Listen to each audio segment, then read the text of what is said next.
Welcome back to Philosophy Unpacked. Today we're exploring a powerful chapter from Nietzsche's Thus Spoke Zarathustra, called The Tree on the Hill. This sounds fascinating. This book can be quite dense, so I'm excited to break down a specific section and see what wisdom it holds for us today. Exactly. This chapter is a dialogue between the prophet Zarathustra and a troubled young man, and it really gets into the psychology of ambition and personal growth. So, it's a story that uses characters to explain some pretty deep philosophical ideas. Where does the scene begin? How does this conversation start? The story opens with Zarathustra noticing a youth who seems to be avoiding him. He finds this young man sitting alone under a tree, looking exhausted and staring into a valley. That's a very vivid image. It already sets a tone of isolation and weariness. What is the first thing Zarathustra says to him? He uses the tree they are near as a metaphor. He says, "If I tried to shake this tree with my hands, I couldn't, but the invisible wind can bend it easily." That's a great opening line. He's suggesting that the forces we can't see are often the ones that have the most power over us, isn't he? Precisely. He follows it up by saying, "We are most bent and troubled by invisible hands." He's talking about our internal struggles, our anxieties, and our hidden desires. The youth is startled by this, right? He realizes Zarathustra sees right through him, which must have been both frightening and a little bit relieving. It is. The youth is shocked, and Zarathustra then continues the tree analogy, delivering the central message of the chapter, which is a powerful paradox. Okay, I'm ready. What is this core paradox that he presents to the young man who is clearly struggling with something deep inside? Zarathustra says that it's the same with a person as it is with a tree. The more a person tries to rise up into the height and light, the deeper their roots must go. And where do those roots go? I have a feeling it's not somewhere pleasant. This is Nietzsche, after all. He doesn't shy away from the difficult parts of life. You're right. He says the roots must struggle downward into the dark, the deep, and, this is the key part, into the evil. Wow, into the evil.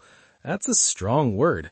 So striving for greatness or goodness actually forces you to confront the opposite within yourself? That's the idea. It's not about becoming evil, but about grappling with your own darkness, your doubts, your fears, your shadow self in order to grow stronger. The youth immediately agrees, shouting, "Yay, into the evil." He feels completely understood. He's shocked that Zarathustra discovered his soul so quickly. And Zarathustra has a mysterious reply. Many a soul one will never discover unless one first invent it. He's suggesting deep empathy requires a creative leap to imagine another's world. That makes sense. You have to almost build a model of their mind to truly understand them.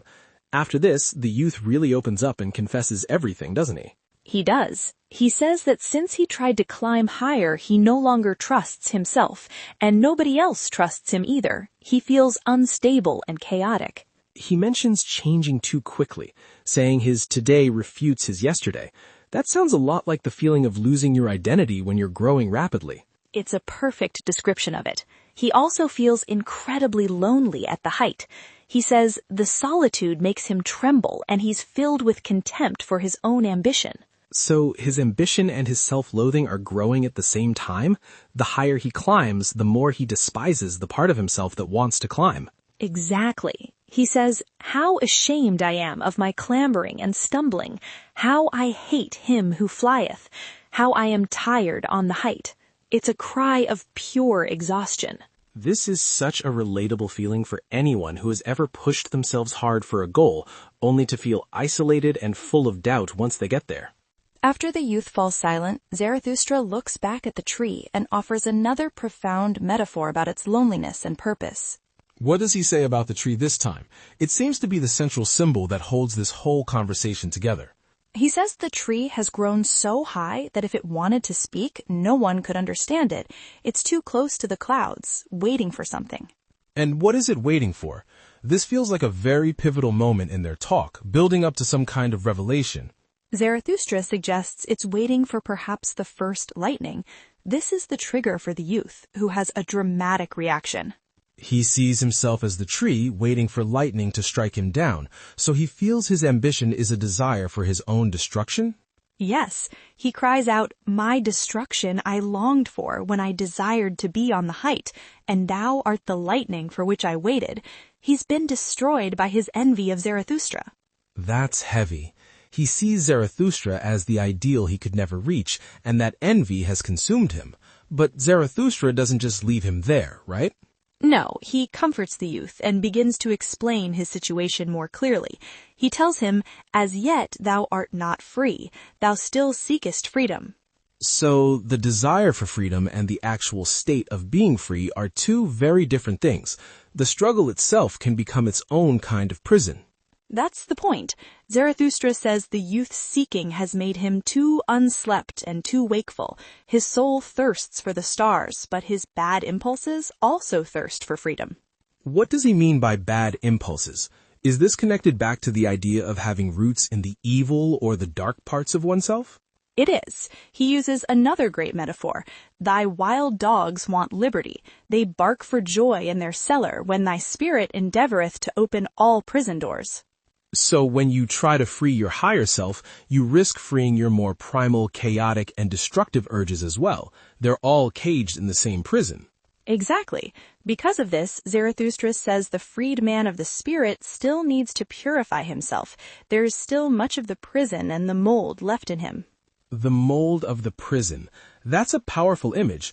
It suggests that even after you escape, you still carry the old patterns and habits of confinement with you. Right. Your vision isn't clear yet. He then shifts to talking about what it means to be a noble person and the specific dangers that kind of person faces. And what is the noble person's role, according to Zarathustra? It seems to be different from just being a good person in the conventional sense. Very different.